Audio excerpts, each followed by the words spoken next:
গোপালকে দে একটু হাওয়া।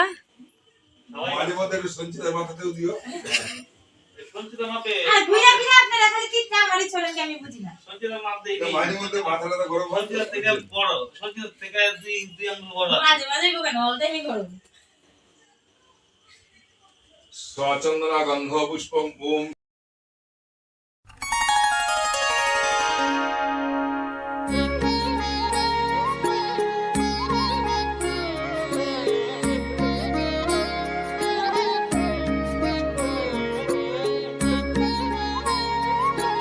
হ্যালো বন্ধুরা, আজকে চলে এসেছি আরেকটা নতুন ব্লগ নিয়ে।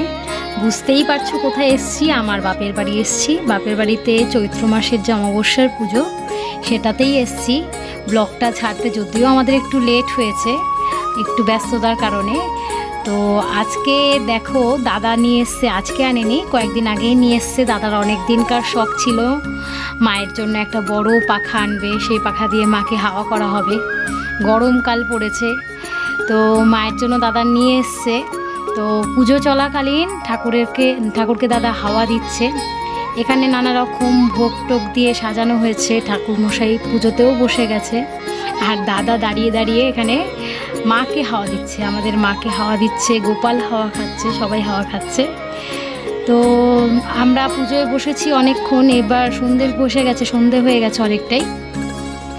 পুজো হলে আমি আজকে আর উপোস করতে পারিনি, ছেলে পড়তে গেছে, তাই আমি সন্ধেবেলা এসেছি। আয়ুষকে বলেছি নিয়ে আসতে, আয়ুষ নিয়ে আসবে বলেছে ছেলেকে। তো পুজো হলে আমি আবার বাড়িও চলে যাব। আজকে আর উপোস করা হয়নি।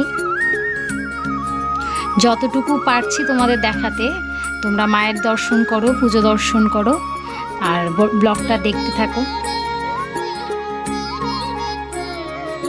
এই যে এখন পড়াশোনা করে আসলো মামা বাড়িতে, লেজটা বেরিয়ে যাবে এখনই।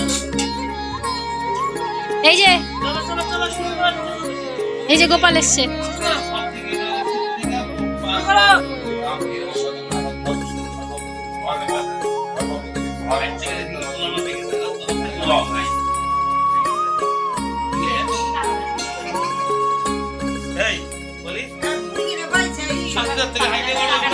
পাখাটা নিয়ে আয়, হাওয়া দে, পাখাটা দিয়ে হাওয়া দে, যা যা যা হাওয়া দে।